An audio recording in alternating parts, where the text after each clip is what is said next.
it is my pleasure to introduce a medical specialist from the Toronto area. Dr. Creighton spoke at the Hershey's rally last year and speaks with personal knowledge, passion, and conviction. The name of his speech today will be Political Pit Bulls. Please welcome Dr. David Creighton and feel free to express yourself accordingly to what he has to say today. Thank you very much. If you can't hear me, let me know. I'll speak louder. I thank the organizers for inviting me to speak today about an injustice. It has now been 6 years since Bill 132 established in Ontario breed-specific legislation. However, I call it more appropriately the Breed-Specific Elimination Bill, as it passed a death sentence to a group of dogs that looked a certain way, the pit bull and its numerous varieties. Sadly, as I look around at each rally, there are fewer and fewer. The ones that make it are now hobbling with arthritis and their muzzles are turning white. That is if you can see their snouts through the physical muzzles that they are forced to endure like criminals. It reminds me of the old newsreels on Remembrance Day. With every year passing, there are fewer and fewer remaining, and with the sad realization that soon there will be no more. I'm a proud owner of such a dog, mercifully grandfather to live because he was born before the passage of Bill 132 in 2005, thanks to the compassion of Dalton McGuinty. After the bill was passed,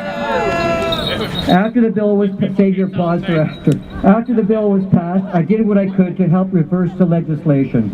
I thought that within time we could have a change in government that would listen to reason and rescind the breed ban. Unfortunately, it was not to pass, and as I stand here talking to you, there is a distinct possibility that we could be facing another 4 more years of Dalton McGuinty. Most Ontarians would care less about the pit bull ban as there are more pressing concerns. People ask me why I became involved, intimating that I should be concerned with more humanitarian issues. Well, as a physician, I am caring for people on a daily basis, and no one need lecture me about humanitarian issues. However, I must speak and take action for those who cannot speak or defend themselves, but are dependent on the kindness of humans for their survival.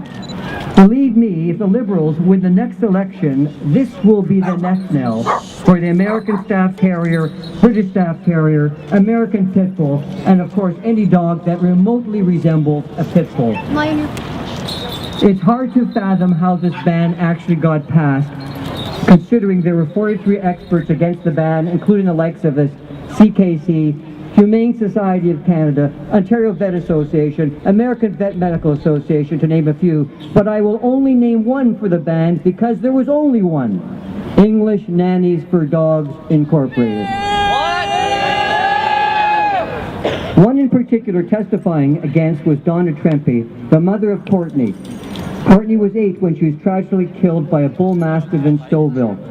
A coroner's inquest was held into Courtney's death, and the jury produced 36 recommendations designed to reduce dog bites by all breeds.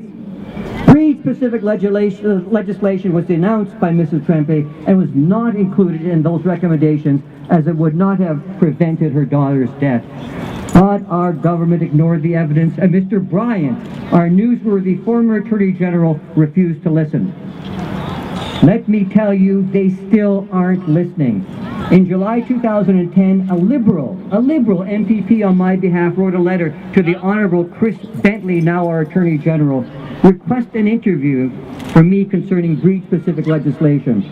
I got a reply 3 months later, and I quote, "There have been numerous horrific incidents that have happened in Ontario in which people have been killed or severely mauled by pit bulls, and in response the government decided that in the interest of public safety would be best by restricting, code word for killing, pit bulls to prevent more attacks and bites."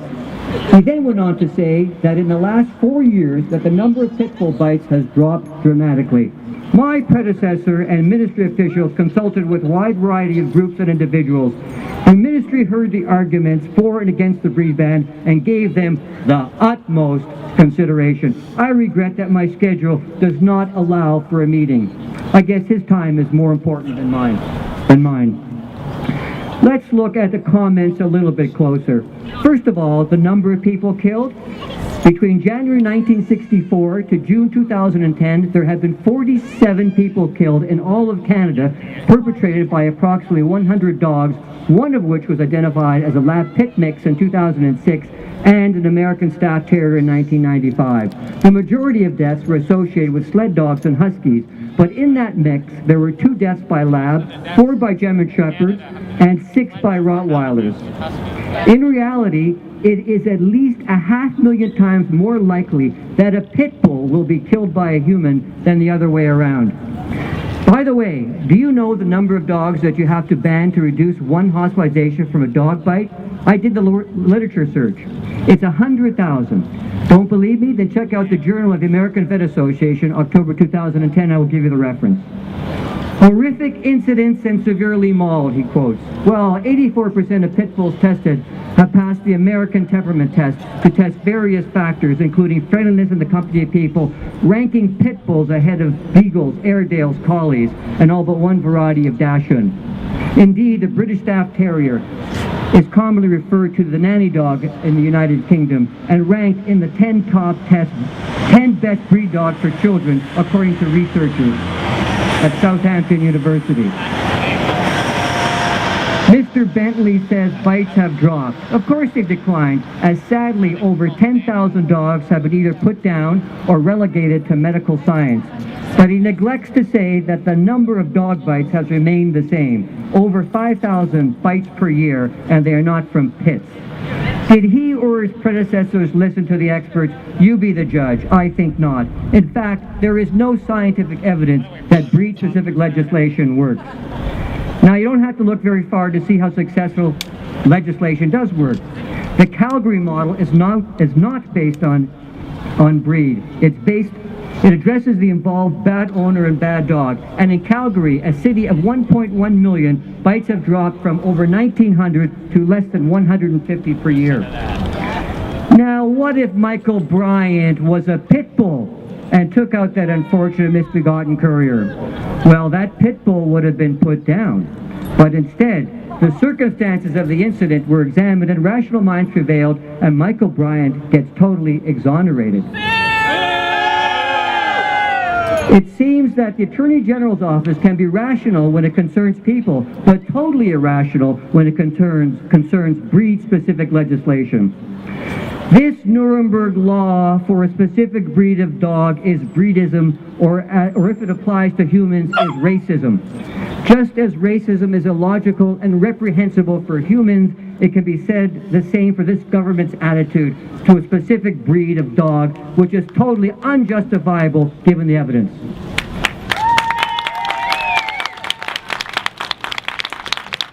The problem is compounded by the fact that it is difficult to identify dog breeds. Mr. Bryant, the architect of the legislation, scientifically explains, I quote, "I said before, and I will say again, if it walks like a pit bull, barks and bites like a pit bull, wags his tail like a pit bull, it's a pit bull." Too bad for Mr. Bryant that shortly after he made this comment, he literally stuck his foot in dog poo and could not pick out the pit bull when shown a lineup of dogs. Call it a trick, and so missed the point entirely. My friends, there's an election on October the 6th. The Liberals must be defeated if we want to save our animals. There are many good reasons not to vote for Dalton McGuinty, and I won't mention the fact that under his leadership, we have become a have-not province. I won't mention the healthcare tax, HST, smart meters, e-health scandal of $1.2 billion, or the $7 billion contract for windmills, or closing the emergency rooms in Port Colborne and Fort Erie, resulting in 2 deaths. And what about Caledonia? And I won't mention them further because I'm sure you're aware of them. Perhaps you could hold your nose and vote Liberal, thinking that most politicians go back on their pledges. So what else is new? The else is integrity, or lack of it. What bothers me is Mr. McGuinty's running of the province to promote his personal projects. And then when he feels the heat, he knows how to deflect it. And that he does by turning the heat on others that are too small to fight back. Let me explain. Remember, before McGuinty was elected the first time, he agreed and did sign the Taxpayers Protection Act, which forbade certain tax increases without endorsement by the electorate. So So the first thing he does when he gets into power is introduces the health tax. Then he stopped payments for eye exams, chiropractors, and physiotherapy, which were very unpopular. Now, about the same time, there occurred a number of dog bites that became sensationalized in the press. What better way to divert the press and public from their broken election promises by now refocusing attention on defenseless dogs? McGuinty could have introduced useful legislation like the Calgary model, but he chose to ignore the experts, and that would have been much less controversial. Instead, he took a Machiavellian approach by divide and conquer, banned a breed without any scientific evidence, and didn't listen to the experts. Ever wonder why?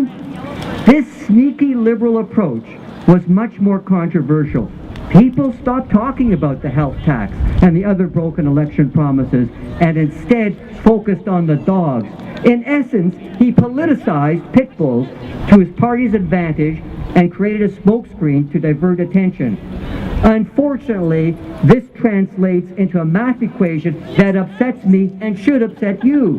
Broken election promises equals 10,000 dogs eliminated. He did the same when the HST passed. 1 month later, banned alcohol consumption and driving for those under 22 years of age. Did he show us a demographic data that this particular age group was most responsible for alcohol and motor vehicle accidents? Now, I don't debate the merit of the bill, but where is the evidence? Do you not see a pattern? Do you think that this is just coincidence? Again, attention is diverted away from the HST by picking on groups of individuals that really cannot say much about it. The arbitrary passing of laws that this government perpetrates should be banned and not pit bulls.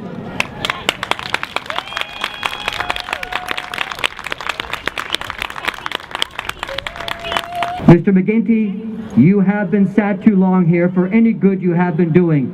Depart, I say, and let us have done with you. In the name of God, go. I thank you.